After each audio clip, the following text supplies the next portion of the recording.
Allez, bonjour à tous et bienvenue dans cette nouvelle vidéo. Aujourd'hui, je suis très content de vous retrouver pour faire un nouveau problème sur LeetCode. Aujourd'hui, on va faire le problème 387. Qu'est-ce que ça veut dire plus particulièrement? Ça veut dire First Unique Character in a String.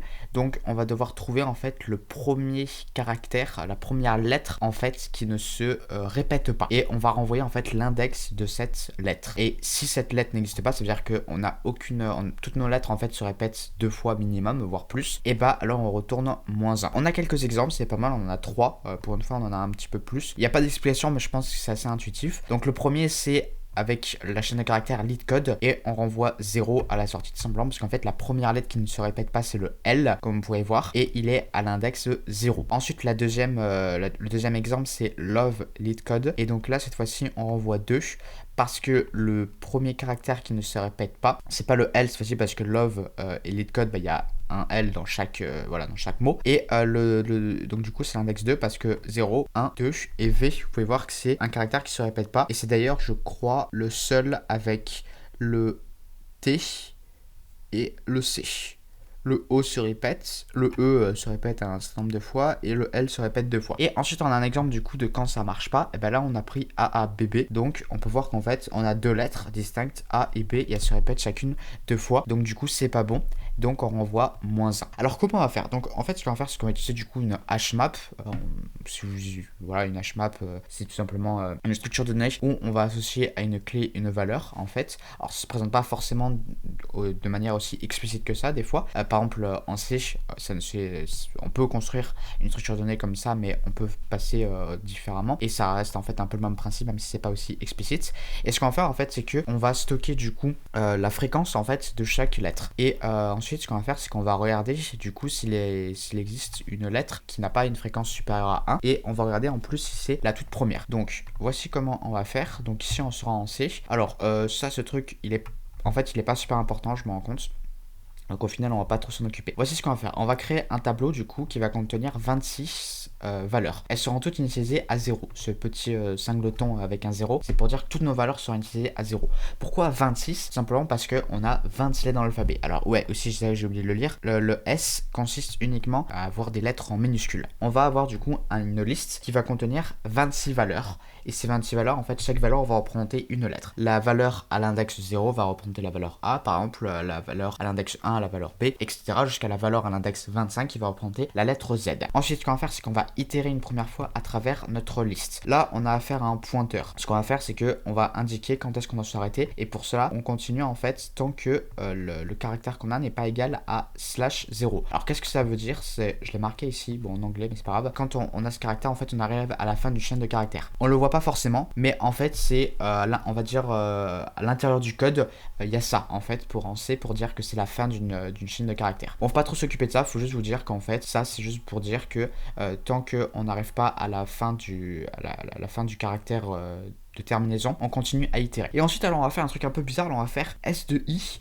moins A. Alors, en fait, ça, c'est lié à les tables ASCII. Vous voyez, j'ai même mis le petit onglet ici.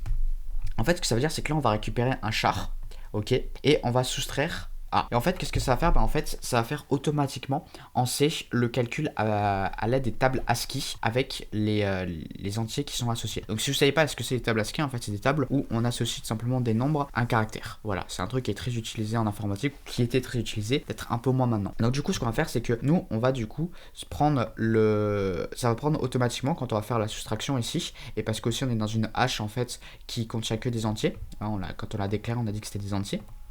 Et ce qu'on va faire, c'est que du coup, on va soustraire du coup au nombre qui représente notre caractère à l'indice i, la valeur dans la table ASCII du caractère A.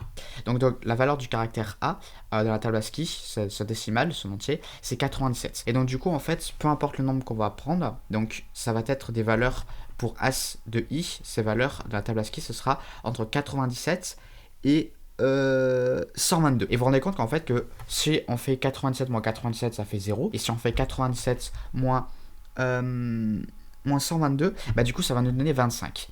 Rappelez-vous ce que je vous avais dit au tout début, et si vous regardez d'ailleurs juste ici, vous vous rendez compte qu'en fait ça va nous donner du coup des valeurs entre 0 et 25. Et bam, c'est pile ce qu'il nous faut en fait pour du coup stocker en fait dans un bon index sans avoir un index qui sera trop grand ou inférieur à 0. Et donc du coup on se rend compte que si on a notre caractère ici qui est A, bah A moins A du coup faut s'imaginer que ça va faire la conversion automatiquement, ça va faire 87 moins 87, ça va faire 0.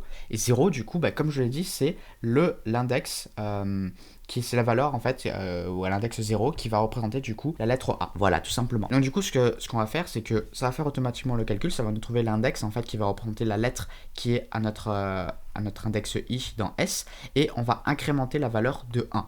Du coup, ça veut dire qu'en fait, la fréquence de notre lettre va être augmentée de 1. Et ensuite, ce qu'on va faire, c'est qu'on va refaire une boucle for, on va itérer à nouveau dans notre chaîne de caractères. On va regarder du coup la fréquence de chaque lettre en fait qui apparaît dans notre chaîne de caractères. On va pas passer en revue les 26 lettres parce que ça sert à rien et ça pourrait nous mener en erreur. Donc là, à nouveau, on regarde en fait les lettres du coup à l'index de notre chaîne S, et du coup, ça nous fait automatiquement, du coup, ça nous permet d'accéder grâce à nouveau avec le même principe à du coup l'index qui a la valeur qui est associée du coup dans notre hashmap à la lettre. Et si on se rend compte que la valeur du coup qui est stockée est égale à 1, bah ça veut dire que du coup la fréquence de cette lettre est égale à 1, donc c'est la première lettre qui apparaît juste une seule fois. Et c'est pour ça que je fais après cette première boucle for, parce que si je faisais ce if ici, bah rien ne me dit que après je vais pas retomber sur cette lettre. Donc j'aurais retourné un index en fait qui n'est pas le bon. C'est pour ça que je le fais après. Et donc du coup, à nouveau j'itère, et dès que je trouve un caractère, donc mon tout premier caractère qui est dans S et qui est associé à une valeur